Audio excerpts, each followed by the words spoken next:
What's up guys? May bagong build na naman tayo dito sa EASYPC Touchpoint at si Boss Jordan nga pala ang mag-a-assemble ng ating desktop.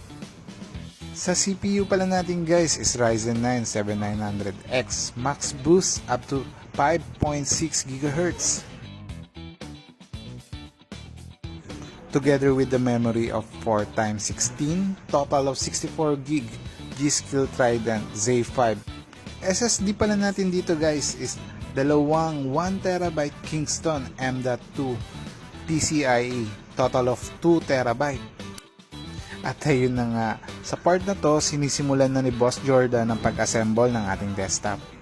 Para sa full specs pala guys is motherboard MSI 650M Mortar Wi-Fi at para naman sa GPU is MSI RTX4070 Gaming X Trio together with the PSU na Cooler Master 850 watts gold fully modular.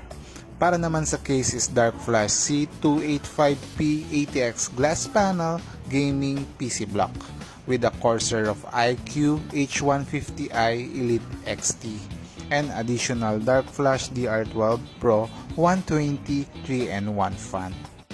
By the way guys, gagamitin pala ni client yung PC niya para sa Instagram and Facebook. Napaka-solid. At dito natatapos ang isa na namang build dito sa EASYPC Touchpoint.